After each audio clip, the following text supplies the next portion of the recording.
Nous sommes au Tchad où le président Idriss Déby menace de rétablir la cour martiale. Basile Agbo, alors cette cour martiale, elle va juger quoi? Agriculteurs, éleveurs ou bien quiconque sera passible de crimes dans le cadre de violences intercommunautaires. Oui.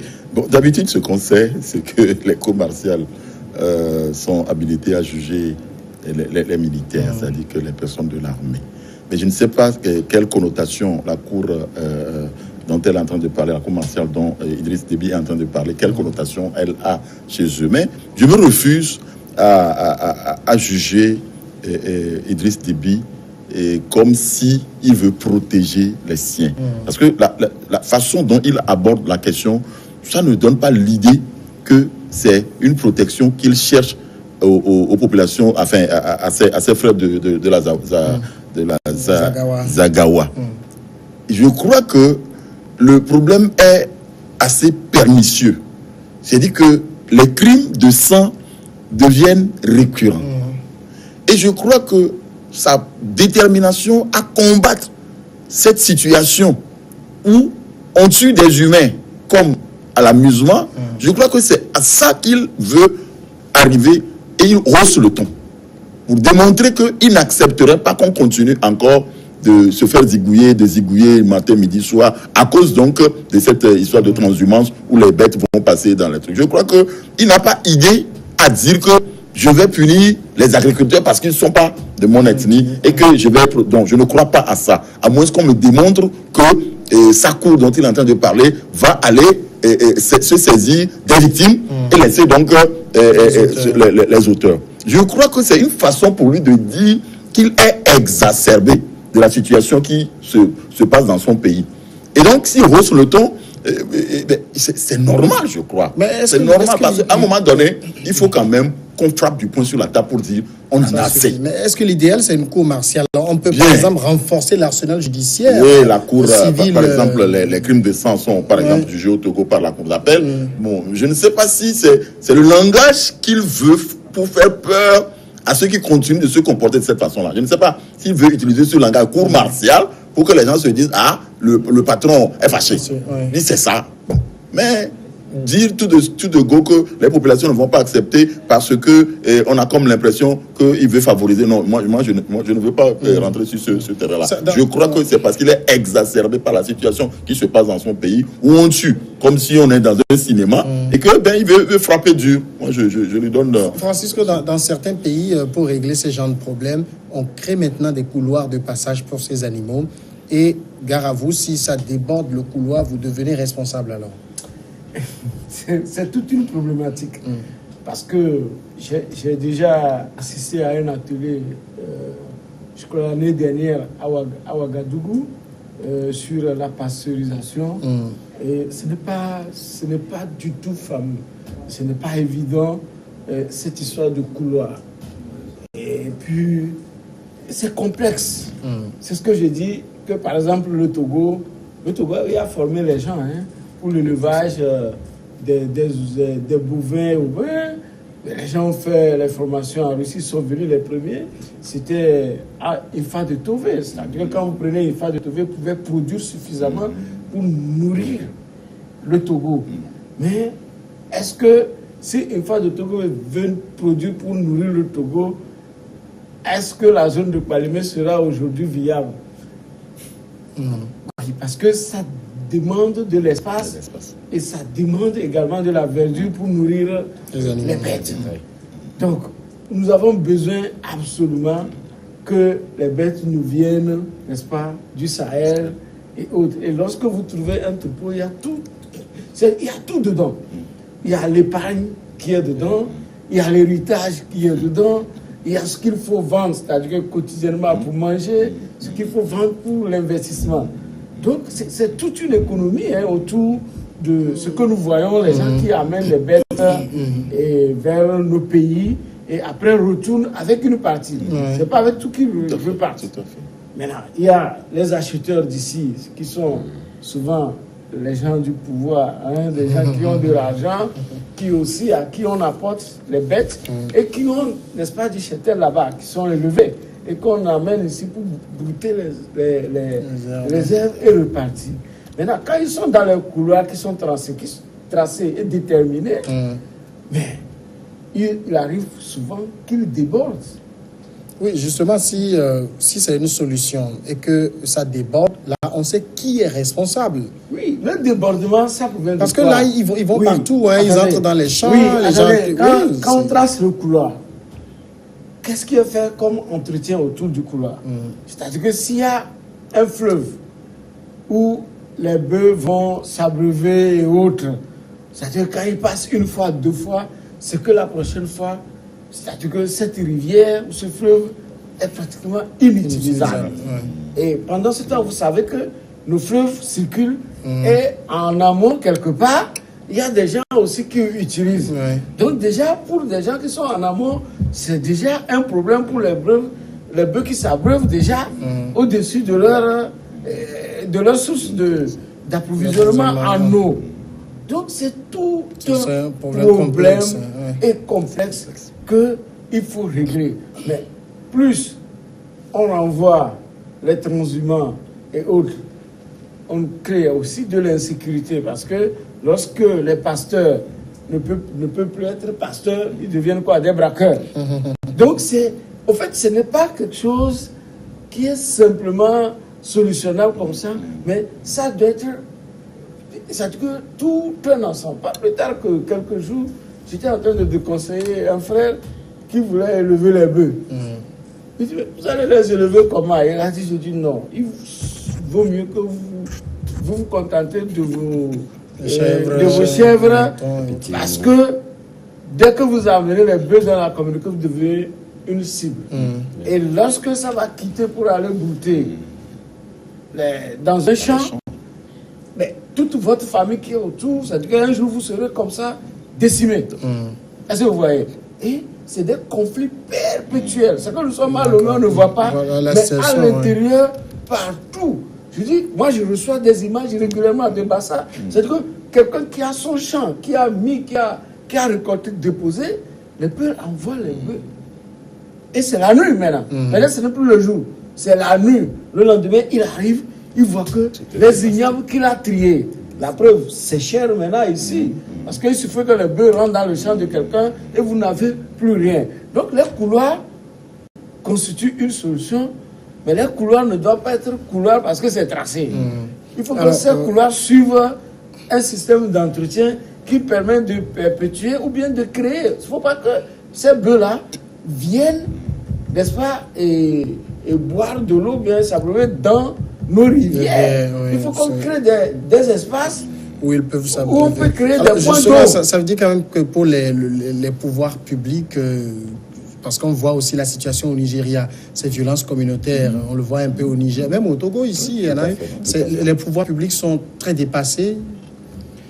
Non, dépassés, je pense qu'il y a des règles qui définissent un peu disons, la pratique. C'est vrai que, comme venait de le dire tantôt Francisco, en parlant donc de couloirs de transhumance, c'est vrai que ces couloirs-là sont tracés, certes, mais ce sont des couloirs qui n'arrivent véritablement pas à résoudre le problème, compte tenu du fait que ce sont des animaux, et c'est vrai qu'il y a des gens qui les contrôlent, mais ils sont souvent, ils débordent et puis ça crée toujours des problèmes. Même ceux qu'on élève même dans nos communautés, c'est vrai qu'on se connaît, ils savent là où les laisser bruiter à des moments donnés, certes, mais ce n'est toujours pas fameux. Il arrive des moments où ça déborde et ça crée donc des conflits internes, même avec ceux avec qui nous vivons dans un environnement donné. Maintenant, ceux qui viennent du Sahel, compte tenu des intempéries, eux qui ne connaissent pas généralement les localités, d'autres même bénéficient même d'un certain nombre de soutiens, donc ils passent outre même des zones de transhumance et donc font à leur gré, compte tenu du fait qu'ils ont peut-être le soutien de tel préfet, tel maire dans telle localité qui lui donne donc le quitus,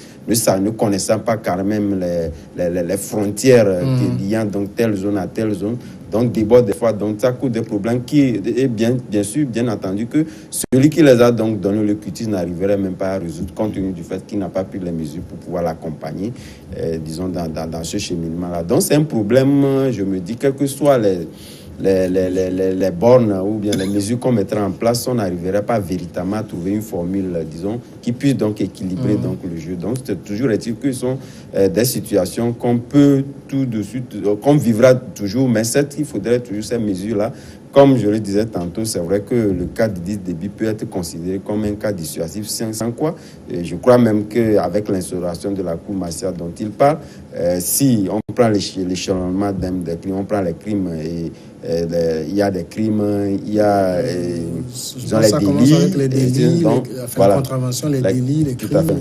Les trois, donc je pense qu'il y a des échelonnements qu'on va donc déférer soit à la cour martiale et que l'autre reste de l'autre côté, sans quoi dire que voilà, cette cour martiale viendra donc mettre fin à ces conflits-là. Moi, je ne crois pas.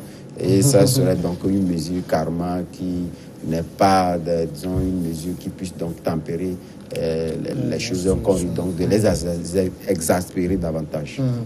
Oui, Francisco, rapidement. Je précise, lorsque souvent il s'agit des problèmes, des conflits entre agriculteurs et éleveurs, souvent et très souvent, c'est les agriculteurs qui sont des victimes. Ils sont des victimes. Parce qu'eux, ils sont sur le territoire. C'est le territoire qui est envahi. Par des nomades. Voilà, par des nomades. Donc, il faudrait absolument, parce que sans l'agriculture, on ne peut pas vivre.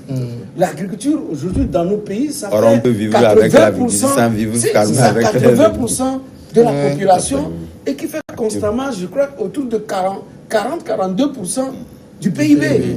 Donc, on ne peut pas l'ignorer. Donc, dans nos pays ici, moi, j'en ai vu. À chaque fois que je vois, je photographie et choses. J'en ai vu.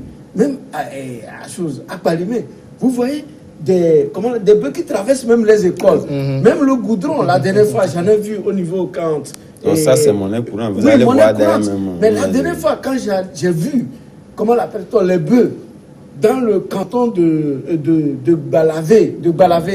Balavé, c'est à 4 km de Palimé, en allant vers Padapé et autres. Mais quand j'en ai vu, j'ai dit, ah là, c'est grave, parce que de tout le temps que j'ai fait, ce n'était qu'en 2018 que j'ai vu des bœufs avec des peuls. Et les gens ont dit quelque chose. La préfecture a dit, s'ils broutent votre champ, de ne pas les interpeller, venez nous informer. Et ils ont quelle structure pour faire l'audit de ce qui a été détruit? Ils n'en ont pas. Et après tout, c'est eux qui ont raison. Donc c'est ce que j'ai dit, ce que Idriss Déby a dit, la cour martiale d'abord c'est au niveau de l'armée. Je ne sais pas si les agriculteurs et les éleveurs sont devenus des militaires, mais ce qu'il est en train de dire, je dis, lui il a dit bien sûr, Agbo a dit que ce n'est pas pour protéger sa communauté d'éleveurs, mais ça va créer d'autres problèmes. Bon.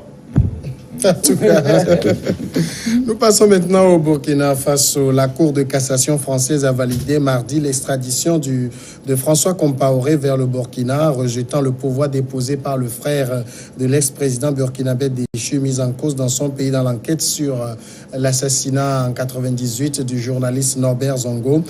Pour être effective, cette extradition doit encore être autorisée par un décret du gouvernement français lui-même susceptible d'un recours devant le Conseil d'État.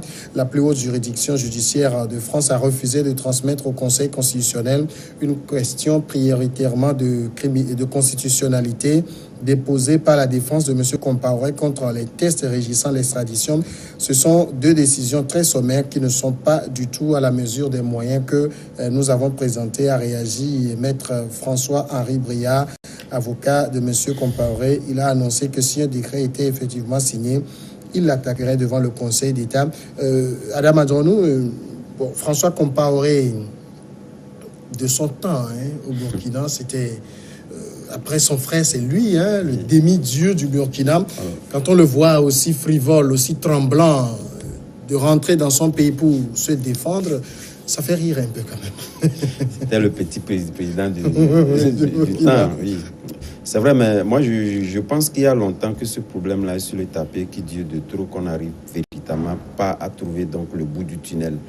Et aujourd'hui, ce rebondissement laisse présager déjà donc du fait que nous sommes presque au bout donc de ce problème-là, parce qu'il viendra donc se justifier, du moins compte tenu d'un certain nombre de facteurs, d'éléments qu'il associe carrément donc à ce décès de ce journaliste-là.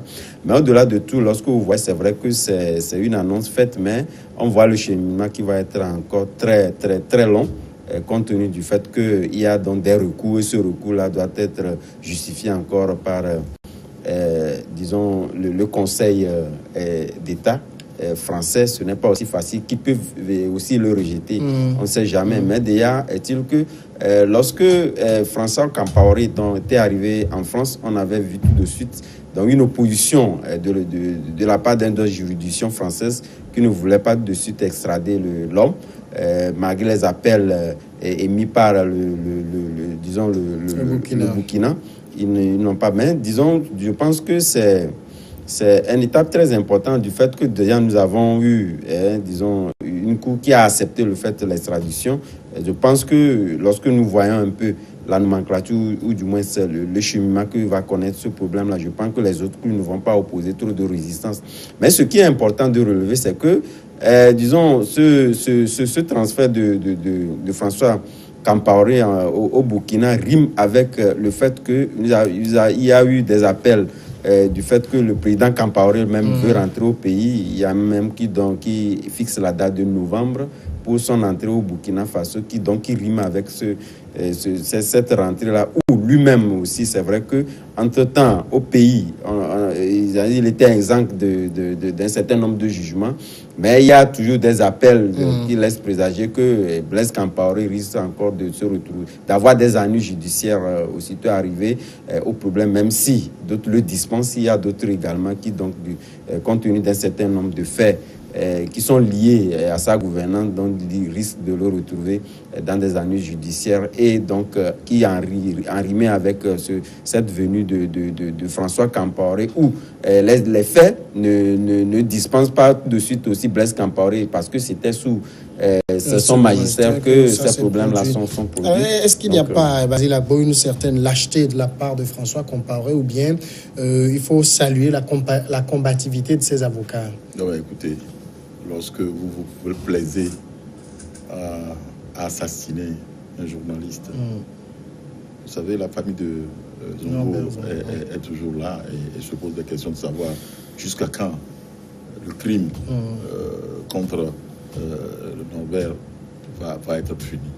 Et je crois que si François a fait tout ce slalom-là, étant en France, etc., ben, ce n'est pas de la bombance.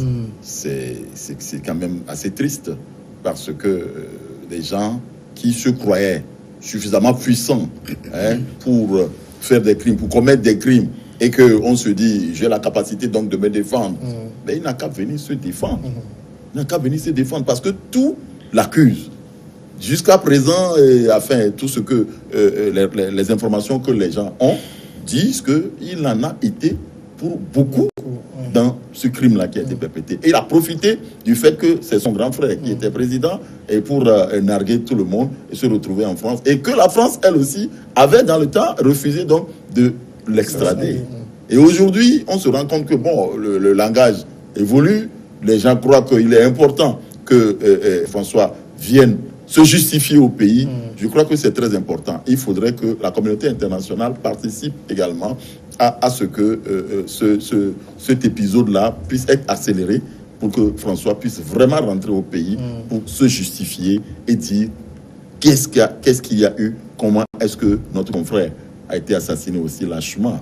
Parce que vous savez, il était à l'époque en train de faire des enquêtes sur la mort du chauffeur. De François Compaoré. Donc il faudrait que nécessairement la communauté internationale se mêle pour que, une fois pour de bon, les gens se disent on ne peut pas tuer impunément. Et surtout, un journaliste qui est en train de faire ses enquêtes, je crois que c'est toute la communauté de la presse africaine, de la presse mondiale, qui doit vraiment se mobiliser pour qu'on puisse pousser François à revenir pour répondre de ces crimes-là contre un confrère. Et nous regrettons toujours. De toute façon, Francisco, déjà dans un premier temps, c'est la Cour d'appel de Paris qui avait donné son OK à son extradition. Son avocat avait formé un pouvoir en cassation. Maintenant, la Cour de cassation vient de valider. On attend que le Premier ministre signe le décret d'extradition. L'avocat dit qu'il va contre-attaquer. Alors, tout cela, qu'est-ce que ça montre de la part de François Compaoré? Une peur de rentrer au Burkina, affronter la justice? Tout d'abord, c'est la suite logique des événements. Et le journaliste, c'est le sacerdoce. Et la valeur que nous avons en tant qu'hommes de médias, c'est la perception que font les téléspectateurs, les auditeurs de nous, surtout encore des gens qui ne nous connaissent pas. Et puis, ce n'est pas aujourd'hui que les gens vont continuer par s'attaquer aux journalistes, quel que soit le bord dont on le soupçonne.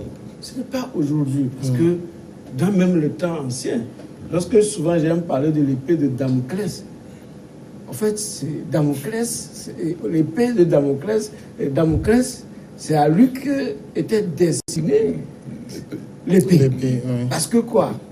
C'était comme les chatoueurs des rois, c'est-à-dire que quelqu'un qui arrive, comme on le voit maintenant, qui se pointe à la télé, qui lit l'émotion de soutien pour soutenir un président qui n'a pas de soutien. Et il le fait souvent dans le palais royal, mais au moment donné, le droit, et je crois David, il s'était senti que ce homme-là, c'est quelqu'un qui me caresse dans le sens des poils et qui m'enfonce dans ma tombe. Et le jour qu'il devait venir à l'heure, il a placé l'épée qui était bien tranchante et qui attendait. Quand il est venu s'asseoir, l'épée flottait, brillait. Il faut qu'il continue par l'amadouer. Ça veut dire que dans le temps ancien, les gens ont compris qu'il faut la critique. Ce n'est pas aujourd'hui que les gens vont continuer de tuer des journalistes, pas comme ce qui est arrivé à d'autres sur le champ de guerre, mais que des journalistes en fonction soient éliminés parce qu'ils sont en train d'enquêter pour que le peuple, la population, le monde sache ce qu'il y a de vérité. Et qu'ailleurs, qu'il y ait des gens comme en France, que ces avocats, c'est de l'argent qui circule. Ça, je vous assure, depuis que cette histoire de François Compaoré jusqu'à... On l'a arrêté comme ça en France, c'est l'argent qui circule. Cet argent devait construire des écoles et au Burkina. Je vous assure, c'est l'argent. C'est-à-dire que si un jour, les gens vont être honnêtes pour évaluer combien a été dépensé dans des circuits politiques et choses, jusqu'à ce qu'on arrive et que la Cour de cassation a décidé. La Cour de cassation de la France, ce n'est pas une cour et chose, comment l'appelle-t-on, même du village. Mais c'est une grande cour qui a déjà tranché.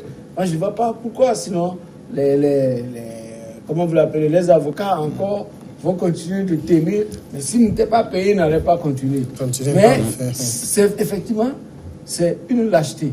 La preuve, son grand frère a dit qu'il a fait. A dit, moi je veux rentrer, je veux aider à pacifier le pays. Pendant ce temps, ces avocats croient que c'est un pays instable. Quand le frère qui est en paix en Côte d'Ivoire, peut-être ne se trouve pas véritablement dans ses rôles, dit, je vais rentrer pour aider. Et le pays doit être pacifié. Peut-être le jour qu'il va arriver au Burkina, les djihadistes, ou bien quoi là, tout ce qu'on voit comme attentat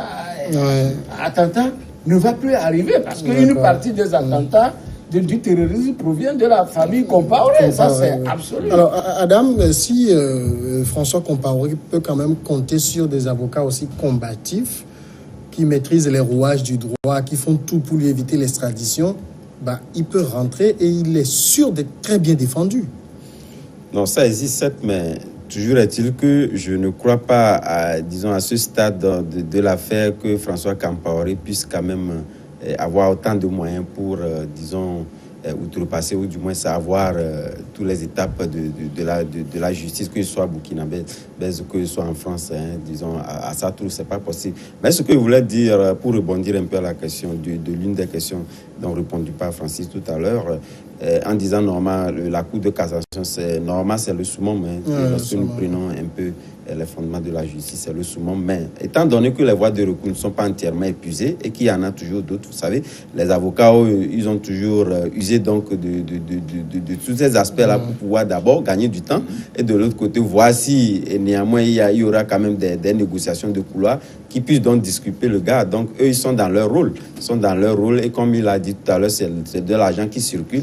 Mais étant donné qu'il y en a toujours, c'est toujours quand même de bonnes guerres qui puissent quand même en profiter autant pour quand même rallonger encore le processus, toujours de gagner du temps avant que, la décision finale ne soit prise. Mais je pense que, étant donné que la Cour de cassation a pris une disposition, lorsque nous voyons un peu la manière dont fonctionnent un peu les juridictions au niveau de la France, je ne crois pas que c'est vrai que cette décision peut leur permettre de gagner du temps, mais aller jusqu'à dire qu'ils prendront donc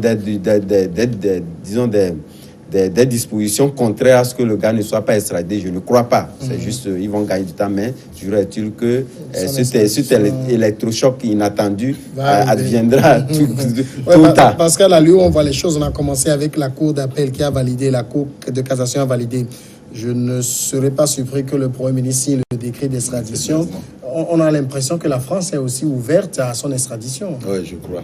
Les signes que la France est en train de donner nous donnent donc l'idée qu'elle est maintenant ouverte à son extradition. Et elle s'est trop salie, la France s'est trop salie dans cette affaire-là, en le laissant évoluer chez eux et en le gardant, en le protégeant même jusqu'à ce moment. Je crois que maintenant, l'État français, le gouvernement français a compris qu'on ne peut pas continuer par se salir dans une affaire où ils n'ont rien à gagner d'abord. Alors, la question, c'est qu'est-ce qu'ils y gagnent. Les comparés aujourd'hui ne sont plus... Non, c'est quand nous parlons les avocats, ils gagnent, ça c'est vrai. Les avocats, ils gagnent plus, on allonge. La couleur politique gagne. Voilà. Et si nous prenons en Afrique où la plupart du temps, la France est toujours salie compte tenu d'un certain nombre de prises d'opposition qui ne l'arrangent pas, je pense le moment est venu pour qu'il puisse quand même redorer son blason et ne pas trop se misser dans des affaires où les gens ne dirigent plus le pays. Il y a d'autres mecs qui disent maintenant, on s'encoquine toujours pour les protéger. Ça veut dire, François Compaoré, c'est le colis encombrant maintenant dont il faut se débarrasser. Oui, absolument pas encombrant, mais il faut se débarrasser. C'est là que je salue le général Djibril Bassové, qui a accepté être payé, être jugé. On le traîne partout, mais aujourd'hui, je crois que c'est quelqu'un qui... Oui, il a accepté. Il est là, on le juge, on dit c'est un pays instable, il reste il est là. Et puis, comment vous l'appelez? Quand vous prenez la position de la France, ça doit évoluer.